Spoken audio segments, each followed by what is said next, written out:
बिस्मिल्लाहिर्रहमानिर्रहीम। अस्सलाम वालेकुम। आप देख रहे हैं program news today with Tanzeela Mazhar. Program में आपको खुशामदीद कहते हैं। पाकिस्तान के लिए बिल आखिर अच्छी खबर आई। फैटफ की ग्रे लिस्ट से हम निकलने के लिए बस एक कदम दूरी पे हैं और हमने जितने भी आदाफ थे वो मुकम्मल कर लिए हैं।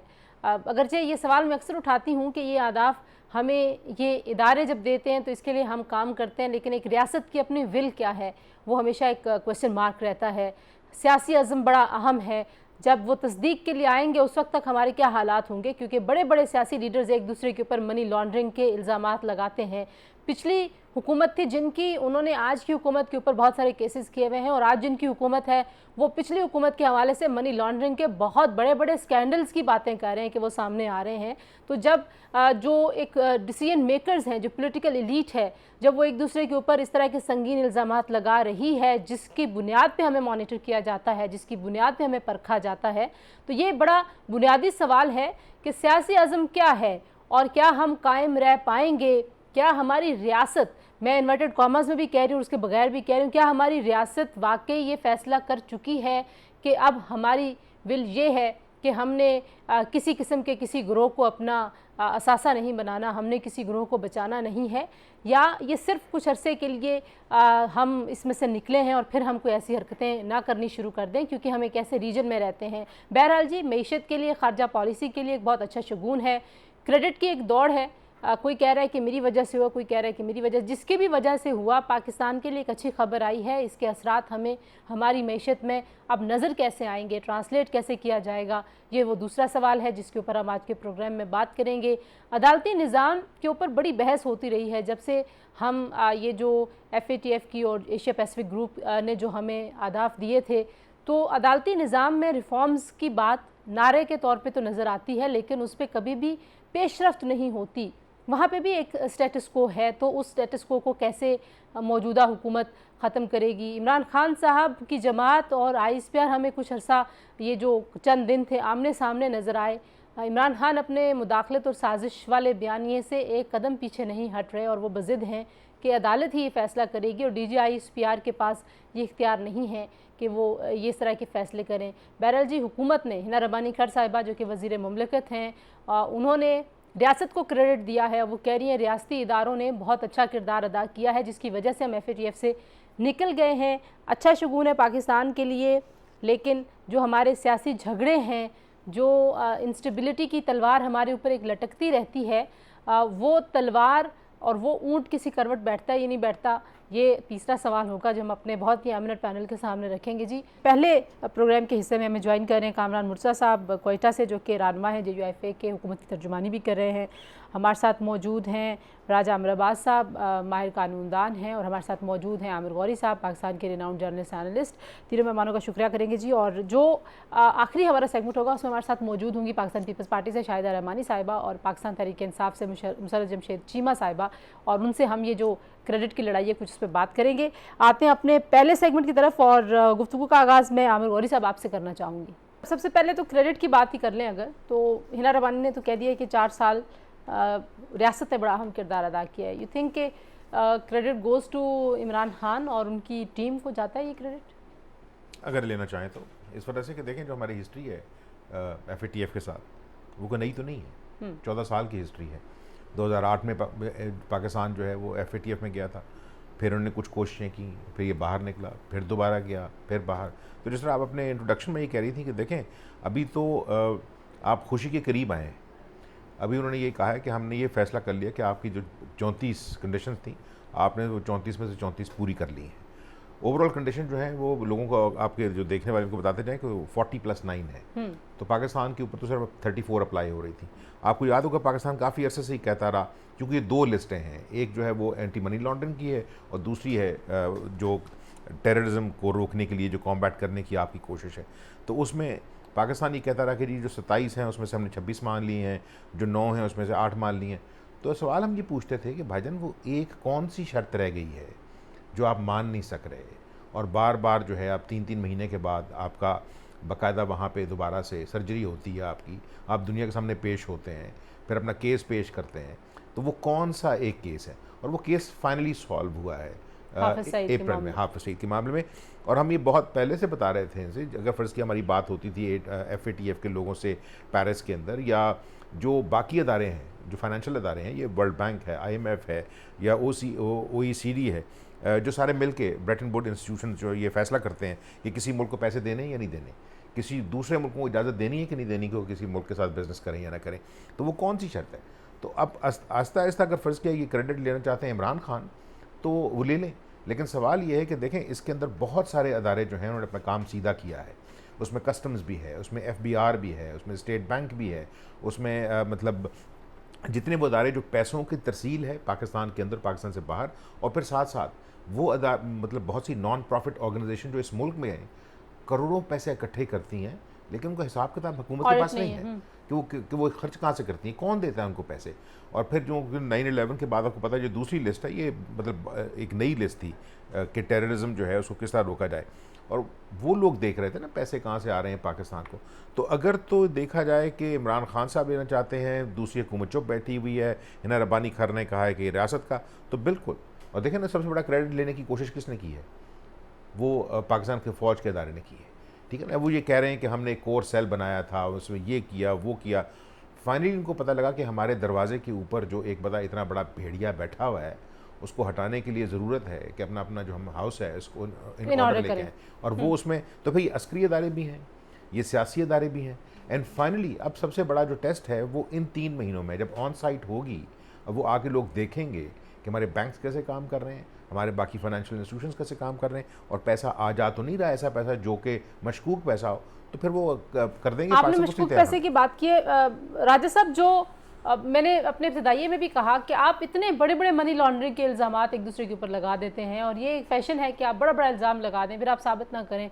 तो जाहिर है जब इस तरह के इदारे आपसे मांगते ही ये हैं कि आपने मनी लॉन्ड्रिंग के लिए कवानीन सख्त करने हैं, आपने ये जो चीज़ें इनको ख़त्म करना है, तो ये इस तरह की सियासत का कितना इम्पैक्ट होगा?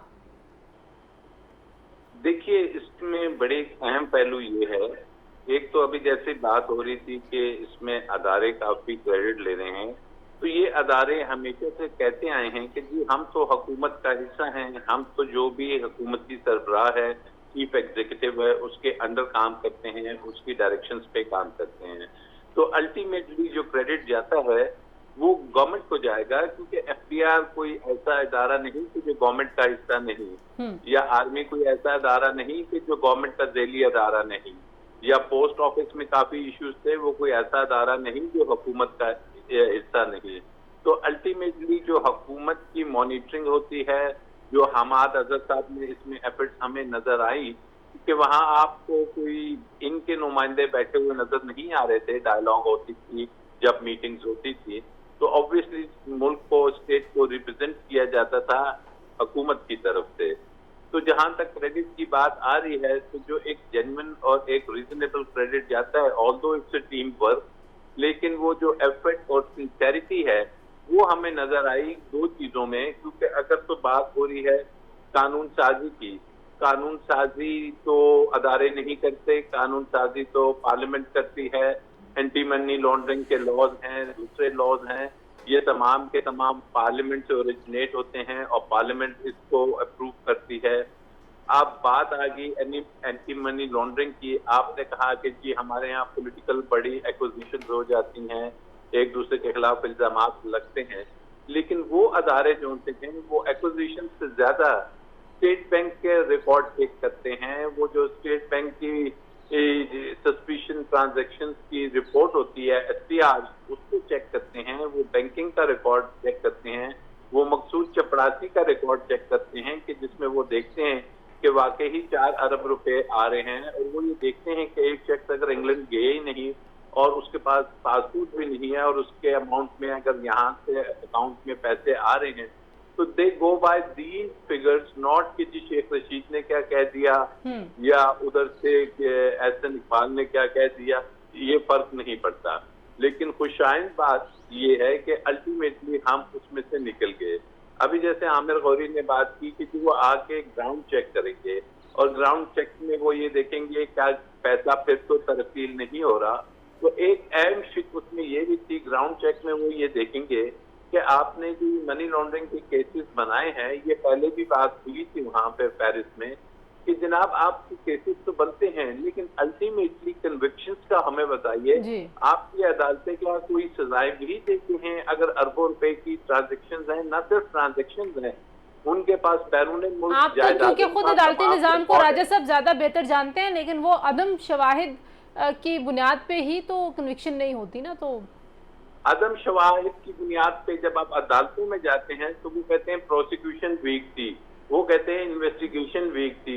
अदालतें के हमारे 5 रुपये बेंच कहता है कि जी ये तो जो क्रोनीज हैं, इन तमाम अदारों के जो हेड्स हैं वो हुकूमत के क्रोनीज हैं और वो मिले हुए हैं। बहुत से फैक्टर्स हैं, खाली अदम शवाहिद की बात नहीं। और फिर उसके बाद जब वहां पे वो देखते हैं कि बरतानिया में इतनी ज्यादा जायदादें हैं, तो वो अगर किसी से पूछते हैं, या उसके बाद जैसे एक बहुत बड़े बिजनेस टाइकून को अगर जुर्माना हुआ तो वो जुर्माना किस मद में हुआ? मनी लॉन्ड्रिंग में हुआ। तो ये वो तमाम फैक्टर्स हैं। और फिर टेरर फाइनेंसिंग का असल इशू था, टेरर फाइनेंसिंग का, तो उसकी हद तक वाकई अदारों ने एक रोल प्ले किया। और वो टेरर फाइनेंसिंग की जो बात होती थी वो चैप्टर अल्लाह ने किया कि खत्म हुआ। चलें, ये तो अच्छी बात होगी। कामरान साहब, आपसे मैं ये पूछना चाह रही थी कि जो फैटिफ की ग्रे लिस्ट से निकलने की खबर आई है, इमरान खान साहब की इकनॉमिक टीम कहती है कि ये हमारी हुकूमत का क्रेडिट है और ये क्रेडिट सिर्फ हम ही को जाता है और बाकी सिर्फ बातें कर रहे हैं। लेकिन जो हुकूमत है वो कहती है फिर महंगाई की भी जिम्मेदारी भी ले लें, लेकिन उसकी तरफ वो नहीं आते। सच पूछे तो ये क्रेडिट है वो आपकी स्टैब्लिशमेंट का, वो थी इसका वो आर्मी चीफ का स्टेटमेंट भी आ गया था। क्रेडिट भी उनका है और काम भी पीछे वो कर रहे थे। हुकूमतों को जिस तरह से कहा जा रहा था पिछली हुकूमत को, उसने भी यही किया था। और इस हुकूमत ने भी जो ना जिस तरह से इसको कहा गया इसने भी यही किया। अच्छा, मतलब हुकूमत जो है वो किसी तरह की फैसला साजी, क्योंकि पार्लियामेंट में कवानीन बन रहे थे, हमारे ऊपर बहुत सारा इंटरनेशनल प्रेशर था, तो आपको लगता है कि वो सिर्फ इदारा सारी चीजें मैनेज कर रहा था? वो सारी मैनेज कर रहा था, कानून बन के आ रहे थे, अगर आप सच पूछेंगे तो। ठीक है, नहीं अच्छी बात है, आप सच बोल रहे हैं। लेकिन अब ये भी बता दीजिए कि क्या सियासी आज़म आपको नज़र आता है कि जो फैसले हमने कर लिए इस ग्रे लिस्ट से निकलने के लिए, जो चीज़ें हमने तय कर ली कि हमने टेरर फाइनेंसिंग को ऐसे रोकना है, मनी लॉन्ड्रिंग पे हमने ये कवानीन बनाने हैं, कालादम तंजीमों को और ऐसे दहशत गर्दों को जिनकी फहरिस्त दुनिया ने बनाई हुई है, हमने उनको अपना एसेट नहीं बनाना, तो हम इस पर कायम रह सकेंगे? देखिए, एक पॉलिटिकल वर्कर के तौर पे मैं आपको बता रहा हूँ कि सियासी अज़म जो है वो कल भी नहीं था, सियासी अज़म शायद आज भी कमज़ोर है। और ये चूंकि एक ज़रूरत थी, आपके मुल्क की ज़रूरत थी, और इसके ऊपर अदारा जाती तौर पे काम किया जा रहा था। और सेल भी जो है ना वो आज की स्टेटमेंट से आपको पता चल जाएगा कि सेल भी जो है ना वो किसी और जगह पे काम कर रहा था। और जाहिर है वो जो जिस जगह पे काम कर रहा था वहीं से कवानीन बन के आ रहे थे, और उसको जो ना वो पार्लियामेंट जो है वो लेजिटिमेसी भी दे रही थी। अच्छा, एक ब्रेक ले लेते हैं जी, ब्रेक से वापस आते हैं तो बात करते हैं कि जो मेरे मेहमानों ने अभी कुछ पॉइंट्स पे बात की है। हम पॉलिटिकल स्टेबिलिटी के साथ भी ये मामला बड़ा जुड़ा हुआ है, लेकिन सबसे अहम तो ज़ाहिर रियासत की विल है, और रियासत की विल कितनी देर के लिए ऐसी रहेगी? क्या जो जिसको हमारे यहाँ रियासत कंसिडर किया जाता है वहाँ पे वाकई कोई ऐसी पैराडाइम शिफ्ट हो गया वहाँ पे कि अब ये मामलात सीधे हो गए, हमें इस बात पे यकीन करने में कोई दिक्कत आ रही है या हमें वाकई यकीन कर लेना चाहिए? ब्रेक के बाद इस पर बात करते हैं, हमारे साथ रहिए।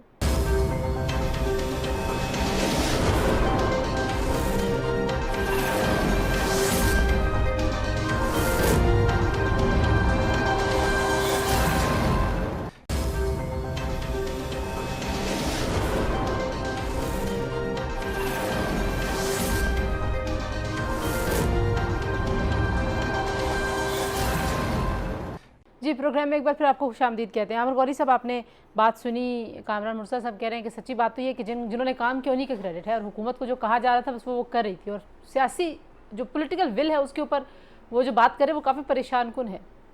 मेरा ख्याल है परेशान कौन से ज़्यादा हैरान कौन है। जो कामरान मुर्तज़ा साहब ने कहा ना कि कवानीन भी वहाँ बन रहे थे और उसके बाद वो आ रहे थे और पार्लियामेंट उसके ऊपर काम कर रही थी, तो ये तो फिर बहुत ज़्यादा जो है प्रेशर वो उस अदारे के दरवाजे पर रख देंगे आप। इस पर ऐसे कि कल को दुनिया ये कहेगी कि पाकिस्तान जो है जो कुछ भी कर रहा है, पाकिस्तान की कोई अदारे अगर फर्ज के अपना क्लेम करें कि डेमोक्रेसी चल रही है, तो पार्लियामेंट जो है उसके फैसले भी अगर कहीं और से आ रहे हैं, अदलिया के फैसले भी कहीं और से आ रहे हैं, और बाकी जो हुकूमत चलाने के फैसले हैं वो भी कहीं से और से आ रहे हैं, तो फिर तो ये मामला जो है ये ठप कर देना चाहिए ना, फिर लेते रहें क्रेडिट जिसका भी है। लेकिन फिर सवाल ये है कि कल को अगर जो पैसे देने वाले अदारे हैं वो पाकिस्तान से बात ही ना करें, जिस तरह हमने देखा भी है कि वो अदारे किसको जाके मिलते हैं इस मुल्क के अंदर, उनके एम्बेसडर्स किसको मिलते हैं। तो असल चीज़ ये नहीं है कि उन्होंने अपना काम जो है वो ठीक कर लिया है इंटरनेशनल प्रेशर में, इसलिए कि पैसे घर को चलाने के लिए पैसे नहीं हैं, और जो पैसे मांगने वाले, जो पैसे देने वाले हैं वो ये पूछ रहे हैं कि भाईजान आप ये पहले बताएं ये पैसे वापस कैसे जाएंगे। तो इससे आगे की जो शर्तें हैं, देखें फैटफ जो है वो तो सिर्फ और सिर्फ एक अदारा है जो इन सारी चीज़ों को देखता है, ये जुड़ा हुआ है IMF के साथ। हमें ये देखना है कि कल को IMF ने हमें पैसे देने कि नहीं देने। वो दोस्त जो पैसे देने के लिए तैयार हैं वो कह रहे हैं अपना हाउस एंड ऑर्डर करें, वो कर लिया आपने, वो कह रहे हैं कि पहले IMF के साथ अपनी बात ख़त्म करें। अगर वो नहीं होती तो आप फैटफ की ग्रे लिस्ट में हैं या ब्लैक लिस्ट में जाते हैं या वाइट लिस्ट में भी आ जाते हैं। देखें ये बहुत बड़ी बात, ये बहुत बड़ी बात की है कामरान मुर्तज़ा साहब ने कि सारा कुछ वो कर रहे थे, वहाँ से फैसले बन के आ रहे थे और फिर उसके ऊपर कानून साजी हो रही थी। अब क्या हुआ है, जरा मैं कामरान साहब से पूछ, कामरान साहब अब हम समझें कि जमहूरियत बहाल हो गई है, क्योंकि पिछली पार्लियामेंट के ऊपर तो हमने बहुत सारे, उस वक्त भी कभी हम किसी का लियाकत की बात सुनते थे, कभी किसी का नाम आता था, लेकिन अब क्या स्टेटस है, because you are part of the government, तो अभी क्या फैसला साजी वापस पॉलिटिकल डोमेन में आ गई है? जैसे DGI इस्पियार ने भी कई बार ये कहा कि 2 साल से हमने छोड़ दिया सारा मामला, अब सियासतदान खुद ही करे अपने सारे काम। सिर्फ बैसाखियाँ खींची गई थी ना, उसमें बैसाखियाँ खींची जाने का अंजाम आपको पता चल गया कि वो एक गवर्नमेंट चली गई, ठीक है ना। जब तक उसको सपोर्ट थी वो खड़ी थी बिल्कुल। तो अब भी गवर्नमेंट जो ना वो एक वोट पे या 2 वोट पे खड़ी है ना। तो यानी बैसाखियाँ खींची नहीं की, बैसाखियाँ लेके किसी और को दे दी गई हैं। हाँ। आप ये भी कह लें।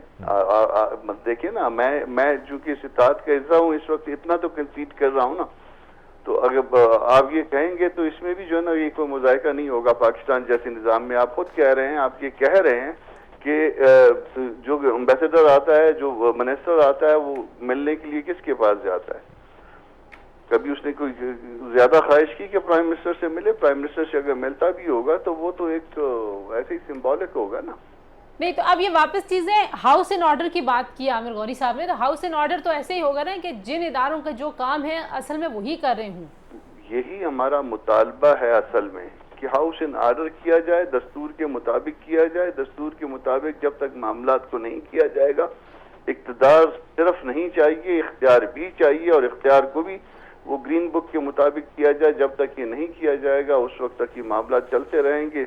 जब तक आप गवर्नमेंट में होते हैं आप कहते हैं कि इख्तियार भी है, इख्तियार भी है, जब आप निकाले जाते हैं तो अब इमरान खान साहब कह रहे हैं मेरे पास इख्तियार था, इख्तियार नहीं था, आपने सुन लिया होगा। तो फिर उसके बाद ये सारी जितनी भी हुकूमतें निकाली गई हैं उनका सबका ये क्या बयानिया नहीं होता है। राजा आमिर अब्बास साहब, आपको क्या लगता है इस मामले पे कि अब क्या करना चाहिए? चले आप कह रहे हैं हुकूमतों का क्रेडिट है और इदारे हुकूमतों के मातहत हैं, कामरान मुर्तज़ा साहब कह रहे हैं वहाँ तो सारा काम ही इदारे कर रहे थे, सो क्रेडिट उन्हीं का जिन्होंने काम किया है। देखिए ऐसी बात नहीं है, ऐसी बात कतई नहीं है।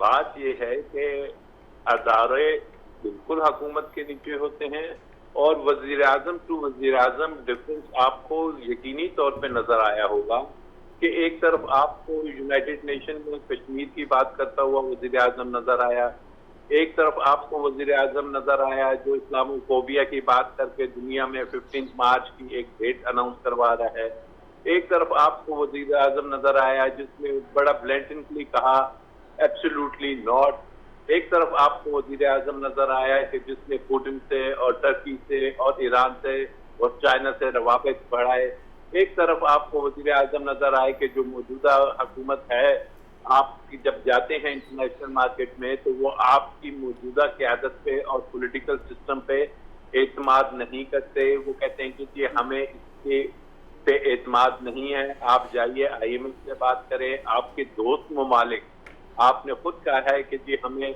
कुछ देने के लिए तैयार नहीं है, इसलिए नहीं है कि वो इस जो प्रेजेंट पॉलिटिकल जो रिजीम चेंज है इसको वो समझ रहे हैं। यही बात जो कामरान साहब, लेकिन वो जिन वजीर आजम की राज्य साहब आप बात कर रहे हैं वो ये भी तो कह रहे थे कि मुझे कॉल नहीं आई, मुझसे बात नहीं करते जो अमरीकी सदर हैं, तो तो बात नहीं करते तो अच्छी बात है ना, कि वो तो ये नहीं कहते कि हम आपके वेंटिलेटर पे लगे हुए हैं, वो तो ये नहीं कहते कि जनाब हम कि खुदा न खास्ता बैगत हैं, बात नहीं करते। ठीक तो है, राजा आमिर अब्बास साहब, आमिर गौरी साहब, कामरान मुर्तज़ा साहब, आपका शुक्रिया जी। यहाँ पर एक ब्रेक लेते हैं, ब्रेक के बाद जब वापस आएंगे तो जो पाकिस्तान तहरीक इंसाफ और पीपल्स पार्टी सोशल मीडिया पे प्रेस कॉन्फ्रेंसेज में क्रेडिट के ऊपर कोई लड़ाई हो रही है, कुछ उस पर भी बात करते हैं। हमारे साथ रहिए।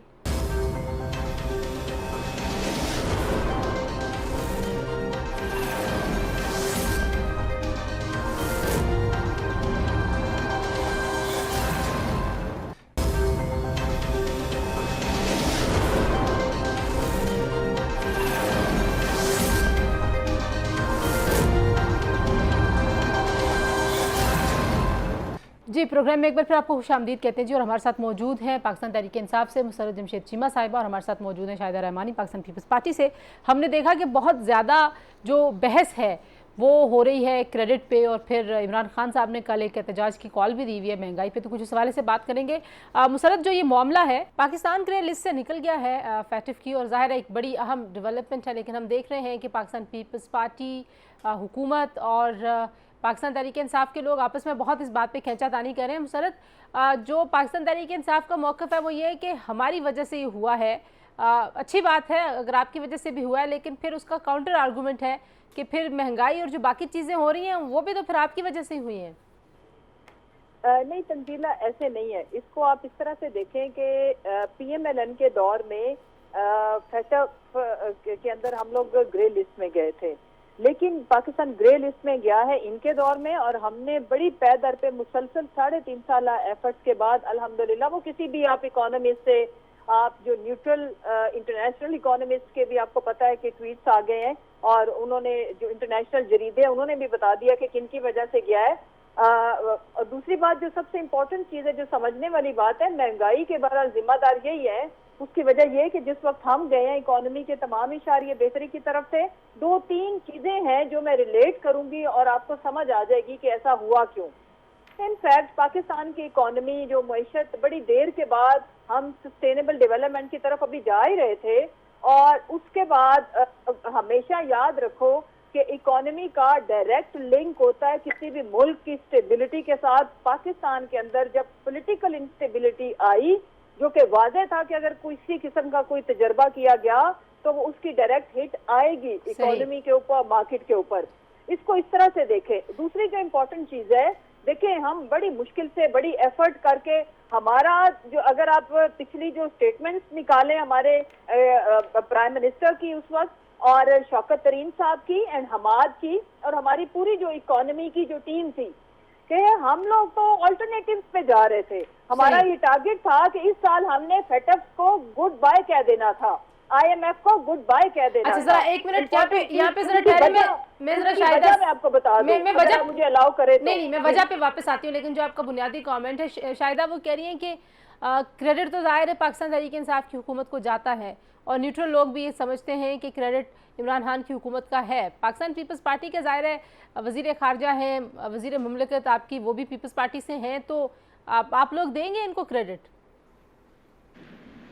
बहुत शुक्रिया। देखें जी, इसको कहते हैं कि मीठा मीठा हक और कड़वा कड़वा थूक। यानी महंगाई की ये जिम्मेदार नहीं है। इन्होंने मईशत को जो बहरानों का सामना था, जिस अंदाज से खुद इनके अपने वुज़रा, जो इनके अपने जो साबिक वुज़रा थे, जो इनके साथ अलायंस में थे, शेख रशीद साहब, उनके अपने स्टेटमेंट है कि हमें मालूम था कि मईशत को क्या होने वाला है, हमें मालूम था कि सब कुछ क्या हो रहा है। और आपने ये देखा कि इन्होंने IMF से वादे किए। देखें, ये किसी भी मुल्क के साथ जो ताल्लुकात होते हैं वो पर्सन टू पर्सन नहीं वेरी करते, ये कंट्री टू कंट्री, यानी मुल्क से मुल्क के ताल्लुकात होते हैं। और जो भी पॉलिसी होती है, आपके वज़ीर मुमलिकत ने तो कह दिया कि पिछले 4 सालों का बड़ा अहम सफर है, तो इसका मतलब है आप क्रेडिट देते हैं या नहीं देते हैं? हाँ या ना में जवाब। देखें जी, सबसे पहली बात तो ये कि इन्होंने पूरी कोशिश की, क्योंकि हम पाकिस्तान के लिए काम करते हैं, सबके सब जो भी पार्लियामेंटेरियन, हम सब ओथ उठाते हैं, हम पाकिस्तानी अल्हम्दुलिल्लाह, पाकिस्तान की बका के लिए, पाकिस्तान के बेहतर मुस्तकबिल के लिए हम सब मिलके काम करते हैं। नंबर 1। नंबर 2 ये कि फैटफ से निकलने के लिए उस हुकूमत ने भी कोशिश की, और जब चेयरमैन बिलावल भुट्टो साहब वजीर खारजा बने तो उन्होंने जिस तरह से हंगामी दौरे किए, सबसे पहले अमेरिका, चाइना, अरब इमारात और उसके बाद दुबई, ये सारे जो दौरे थे ईरान, ये देखें कि उन्होंने किस तरह हंगामी तौर आप कह रही हैं कि मोहर जो है वो बिलावल साहब ने की। अच्छा, मुसर्रत में आलमी तनखा कर दिया था इन्होंने आलमी सतह पर। ठीक है, मैं जरा मुसर्रत से पूछ लूं। मुसर्रत, एक आजादाना मुतवाजन पॉलिसी थी। दूसरी बात ये है कि आप ये कह रहे हैं मईशत का, तो मईशत को तो इन्होंने जो IMF से मुआहदे किए वो पाकिस्तान ने किए थे, ना इमरान खान ने, ना उनके किसी वजीर ने। फिर ना सिर्फ उस बार। अच्छा, शायद जरा यहाँ पे जरा रुक जाए प्लीज, यहाँ पे रुक जाए। मुसर्रत, IMF से मुआहदे इमरान खान साहब के थे। अगर FATF के लिए जो इमरान खान साहब काम कर रहे थे तो फिर IMF के मुआहदे आप लोग क्यों नहीं ऑन करते? और आप महंगाई के लिए जो कॉल दी हुई है जरा उस पर भी जल्दी से बता दें। देखिए, महंगाई की कॉल इंतहाई जरूरी है। उसकी वजह यह है कि इन्होंने इस झूठे बयानिए के तहत हमारी गवर्नमेंट गिराई, रिजीम चेंज की। असल वजह मुदाखलत और साजिशी थी और अपने लिए जबरदस्त किस्म का अपनी मर्जी का खुद NRO बना के अपने आप को रिलीफ देना था। अवाम को रिलीफ देने ये कभी आए ही नहीं थे। तो हमने महंगाई की कॉल दी है बिकॉज अवाम पिस चुकी है, अवाम मर रही है और उनकी पुरजोर फरमाइश के ऊपर फरमाइश तो नहीं कहना चाहिए, दे आर इन ट्रबल। तो जब अवाम हमारी कॉल पे आती है तो अब हम अवाम की कॉल पे उनके साथ सॉलिडेरिटी शो करने के लिए, उनके दुख में बराबर का शरीक होने के लिए हम निकल रहे हैं कल। और ये पुरअमन प्रोटेस्ट है, खौली, इसका कोई पॉलिटिकल एजेंडा नहीं है, खाली महंगाई है। और महंगाई की वजह से आपके मुल्क के अंदर आई एम टेलिंग यू, डॉलर का जो रेट है और जो इंस्टेबिलिटी आई है उसने आपके मुल्क इकोनॉमी की हिला दी। और आई एम टेलिंग यू, आप याद रखो कि ये तेजी से ये इस साजिश का हिस्सा है। मैं दोबारा कहती हूँ कि मुल्क की इकोनॉमी को तबाह करना और इसको डिफॉल्ट की तरफ लेके जाना, गॉड फॉरबिड, और उसकी तरफ we are heading towards it. I am telling you. दूसरी जो बात है, आप अभी भी कह रही है कि साजिश है। जब DGI इस पे आपने दोबारा कह दिया कि साजिश नहीं है, बड़ा कैटेगोरिकली कहा। तो वैसे उन्होंने तो बैल मुझे मार वाली हरकत की है। वैसे मुझे नहीं पता ये किसका आइडिया था, लेकिन खामखा उन्होंने, पूरी कौम इस वक्त रंजो गम में थी मुब्तला और उन्होंने सारी पे अपनी तरफ कर ली 22 करोड़ आवाम की। मुझे नहीं पता ये उनका आइडिया इतना ब्रिलियंट उनको किसने दिया। 12 अपनी राइट थी, डिसीजन ठीक थी या नहीं, वो खुद अब जज करें। अगली जो चीज है वो ये कि इसके जो अकल के अंधों को समझाने के लिए मेरी एक बड़ी वियर्ड किस्म की देसी एग्जांपल है कि अगर शादी के दूसरे महीने बच्चा पैदा हो जाए ना तो वो पहले खामद में से ही है। याद रखें, अकल से बात करें कि इन्होंने 2 महीने में मुल्क का बेड़ा गर्क सवा सत्यानाश कर दिया। तो ये कह रहे जी हमने की एक और बात तंजीला। ठीक है, मैं इस मिसाल के लिए कमेंट कर रही हूं। मैं जरा शायदा से पूछ लूं। शायदा वो कह रही है जी कि अवाम की महंगाई पे जो तकलीफ है वो हमें बुला रही है कि हम एहतजाज दें शायदा, और वो ये भी कह रही है कि हम साजिश वाले अपने बयानिए के ऊपर भी कायम है। देखिए, चीखने चिल्लाने से मसाइल नहीं हल होते। आपने 100 से पेट्रोल को उठा के 170 पे ले गए, आप डॉलर को कहाँ से उठा के कहाँ पे ले गए। आपने देखा कि आपने पेट्रोल को 60 से उठा के आप कहाँ लेकर आए और डॉलर की उड़ान आपने भरी। आपने जिस तरह महंगाई की तो आप खुद उस वक्त कहते थे कि जी महंगाई के खिलाफ निकलना किसी भी मुल्क के लिए मईशत को बड़ा खतरा है, सलामती को खतरा। इमरान खान के अपने स्टेटमेंट निकाले कि वो तो बड़ा एहतजाज को बुरा समझते थे और वो मुल्क की सलामती के लिए बड़ा नुकसानदार समझते थे जब वो महंगाई कर रहे थे। आज ये महंगाई से जान नहीं छुड़ा सकते। मुआहदे ये करके आए, फिर इन्होंने अपने इक़्तिदार को बचाने के लिए जिस तरीके से मार्च के अंदर ऑयल प्राइस दुनिया भर में बढ़े, इन्होंने उस सब्सिडी करके कौमी खजाने को अरबों रुपए का चूना लगाया। उसके बाद 172 मेंबर्स पूरे करने के बजाय वो एक खत लाके लेकिन अभी शायद आपको इनके एहतजाज से कोई मसला तो नहीं है। परसेप्शन दिया जिसको DG तमाम इदारे जिसको मना कर चुके हैं कि इस तरह की कोई साजिश हुई। अब आपको इनके एहतजाज से कोई मसला तो नहीं है, आपको इनके एहतजाज से कोई मसला तो नहीं है। देखिए जी, तमाम जमहूरियत के अंदर एहतजाज सबका हक है। आपने देखा पीपल्स पार्टी ने भी एक रैली निकाली कराची से लेके इस्लामाबाद तक, कहीं गमला नहीं टूटा, रास्ते में रुकावटें थी, हमने इनका एहतराम किया। इस्लामाबाद को कंटेनर से सील कर दिया गया था, जो जगह दी गई हम वहीं पर गए। हमने कोई दरख्त नहीं जलाए, कोई ATM नहीं लूटा, कोई मेट्रो बस को आग नहीं लगाई। हमने ये नहीं कहा कि किसी पुलिस वाले को तशद्दुद करके नहीं मारा। हमने कानून को हाथ में नहीं लिया, लेकिन यहाँ तो आइन को पामाल किया जाता है, आइन को तोड़ा जाता है। ये आइन शिकन, कानून शिकन लोग हैं। पहले पार्लियामेंट में बाहर से हमले किए, फिर अंदर से। मुसरत, मुझे आपसे, ठीक है शाहिदा आपकी बात आ गई, आप कह रही हैं कि आपको कोई मसला नहीं, इनका हक है। मुसरत, पुरअमन एहतजाज होगा जो कल खान साहब ने कॉल दी है, और ये एक दिन का एहतजाज है या कोई लंबा प्रोग्राम है आपका? बिल्कुल पुरअमन होगा, और ये होली सोली महंगाई के लिए जैसे अवाम अपने गम और गुस्से का इजहार करेंगे, ज्यादा से ज्यादा नारे हम लगाएंगे। वो इनसे पूछ ले, वो लगाने की इजाजत है जमहूरियत में कि नहीं? नारे लगाने की बिल्कुल आपको इजाजत है मुसरत, बहुत शुक्रिया। डिक्टेटरशिप के दौर में भी जो शेलिंग हमारे ऊपर इस्तेमाल हुई, दहशत गर्दों वाली नहीं अलाउड होती। लेकिन मैं इनको बताना चाहती हूँ, हौसला रखो, हिम्मत रखो, ये खाली महंगाई के लिए डरो मत, आपकी सांसें टांग रहे हैं, हमें पता है। लेकिन ठीक है जी, शाहिदा रहमानी साहबा और मुसरत जमशेद चीमा साहिबा, आप दोनों का बहुत शुक्रिया। वक्त क्योंकि मेरे पास कम था, मैं चाह रही थी कि क्रेडिट का जो ये एक दौड़ है दो जमातों के दरमियान ज़्यादा, क्योंकि पीपल्स पार्टी फ्रंट पे आ गई है बिकॉज उनके वज़ीर ख़ारजा हैं, उस पर ज़रा बात कर लें जी। प्रोग्राम से आज के लिए इतना ही, अपना ख्याल रखिए, अल्लाह हाफ़िज़।